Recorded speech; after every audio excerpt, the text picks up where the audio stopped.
талаар бол томоохон мега төслүүдийг урагшлуулна гэж гол зүйлийг яриад байгаа шүү дээ. Тэгэхээр энэ дээр бас та ямар байр суурьтай байна? Энэхүү мега төслүүд үнэхээр урагшлалтаар гадаадын хөрөнгө оруулагчид Монгол улсыг сонирхох тийм шалтгаан болж чадлах уу? Ажилгүйдэл ядуурлын түвшин буух уу гэдэг дээр эргэлзээтэй зарчмын зөрүүтэй саналууд их гарч байна л да. За тийм. За энэ удаагийн Засгийн газрын гол 24-с 28 оны мөрийн хөтөлбөрийг бол бас хэлэлцсэн байгаа. Үүнтэй холбогдлолтой бол 14 том мега төслийг 2024-с 28 онд бас хэрэгжүүлнэ. За үүнээс цаашлаад бас нэг 140 гаруй бас төслүүд бас байгаа. Эдгээр төслүүдийг бол гол Засгийн газрын хөтөлбөр болгож бас хэрэгжүүлнэ гэдэг байдлаар танилцуулсан. За тэгэхээр үүний тулд тодорхой санхүүжилтүүд хэрэгтэй. За тодорхой төсөв төлөвлөгөөнүүдэд бас наривчлал гаргах шаардлагатай. За энэ ч утгаараа Монгол улс өнгөрсөн засгийн газрын хугацаанд үндсэн хуулийн бас томоохон өөрчлөлтийг хийж, за жижиглдэг байсан энэ төсвийг аль болох бүсчилж зохион байгуулъя. За бүсийн хэмжээнд томоохон бас үйлдвэрүүдийг бас байгуулъя. За мөн дээрээс нь олон зүйлээрээ бусдаас хараат байгаа Монгол улс. За эрчим хүчний хувьд тэр хүнсний за мөн бас бусад үйлдвэрлэлийн энэ бүх өсөл байдлууд бол бас монголчуудын хувьд бол зайлшгүй анхаарах ёстой ийм өсөл байдалтай байгаа. Тэр утгаараа бол эдгээр асуудлуудаа нэг дүгнэлт хийгээд өнгөрсөн 30 жилийн хугацаанд бид нэр нэлээд бас юм арга заасан байдалтай яг сум орон нутаг дээр урсгал зардал нэмсэн төсвийн бүтээн байгуулалтууд чиглэсэн энэ төсвийн барилтуудыг хийж байжээ. Тийм учраас эндээ нэг дүгнэлт хий. За томоохон төслүүдийг явуулахын тулд улс төрийн бас энэ хамтран ажиллах юм шаардлагууд бас байна. Хамтран ажиллая. За дээрээс нь юу хийх вэ гэдгээ маш тодорхойгоор бас оруулж илж байгаа юм даваа талууд байна.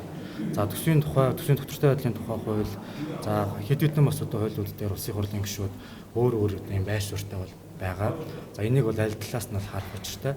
Гисэн хэдий боловч би бол бас их хурлын залуу гишүүний хувьд бол Монгол улсын энэ яригдж байгаа томоохон төслүүд хөтлөөсэй. Бид хүн бүс болгон дээр өөрсдийн гэсэн үйлдвэрлэлийн ялангуяа үдээ аж ахуйн чиглэлийн энэ аж үйлдвэрүүдс бий болоосай. За энэ бүтээн байгуулалтын гол ажлууд хувийн хвшлийн манлайлалд яваасай гэдэг энэ мэтгэл хэмжлэлээр бол хандж байгаа. За бүх мэдээллийн байр суурьуудыг маш сайн бас сонсож, за аль нь зөв байх вэ гэдэг дээр бас нэлээд сайн дүгнэлтүүдээ хийж, за мөн бас энэ олонхын шийдвэрийг бас нэг талаа зөвөө гэсэн юм байр суурьтай бол ажиллаж байгаа. Одоо тэгэхээр үлдсэн 4 сарын хугацаанд төсөв 3 их найдаар нэмэгчээд байна. Тэгэхээр дараагийн жилүүдэд мэдээж ингээд төсөв маш өндөр өсвөр байгаа. Дээрээс нь гишүүдийн гол хэлж байгаа зүйл бонд болон зээл нэгдсэн төсөв дээр харагдахааргүй бас хяналт нэлээд сулрах магадлалтай учраас энэ зүйлсүүд төсөв төр ачаалал төсвийн доктортой сахилах бат байдал алдагдахаар байна гэдэг шүү. Ер нь энэ төслүүдийг бүгдийн зэрэг явуулснаар Монгол улсын эдийн засаг даах юм уу энэ их хэлэлтийг? За эдийн засгийн хувьд бол бас тодорхой эрсдлүүд үүснэ гэдэгтээ бол бас санал нэг байгаа. Тэгж гаргаж байгаа бас зарчмын саналуудыг бас нэлээд бас мэдээллүүдийг харсан. За гэхдээ Монгол улсын хувьд бол 2024 оны энэ бас төсвийн тодтоглоор томоохон энэ мега төслүүдийг бас эхлүүлэх, ялангуяа энэ дээр бол бүтээн байгуулалтын ажил хийх хэвлэлтэй техник эдийн засгийн үндэслүүдийг боловсруулах юм төслүүд байгаа. За ингэснээр энэ Улаанбаатар хотын гол толгомцсон асуудлууд болсон хит төлөвлөлийн асуудал.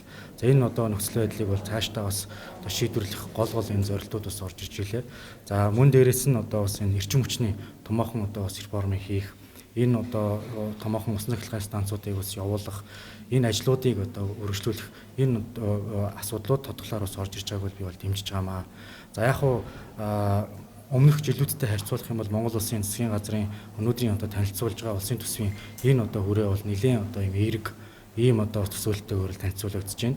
За дээрээс нь Монгол улсын дотоодны бүтээгдэхүүн эдийн засгийн энэ өсөлт байдал бол урд урдаас илүүтэй бас нэлээд өссөн тэлсэн юм байдалтай байна. Тэгэхээр бид бүхэн урд нь юм байсан. За ийм эрсдэл байгаа гэдэг энэ байдлаар асуудлуудаас хандгаас илүүтэй ер нь улс төрийн зориг гаргая. Байгаа асуудлуудаа бол үндсэндээ яг шийдээд урагшлая гэдэг энэ үнэт зөвлөлийн агуулгыг бол би бол өөрийнхөө хувьд дэмжиж байгаамаа. За ингэжээж бид бүхэн өнөөдөр энэ хот хөдөөгийн амар их тийм ялгаа гарчихсан. Улаанбаатар болон сумын төвийн энэ нөхцөлийг бид бүхэн 100 жилийн явуулж холбогдлоо байнга харьцуулж байна. За мөн дээрээс нь бусад дэлхийн нийтийн энэ жишг энэ явж байгаа энэ байдлаас нэлээд юм хоцрогдсон юм байдалтай байгаа.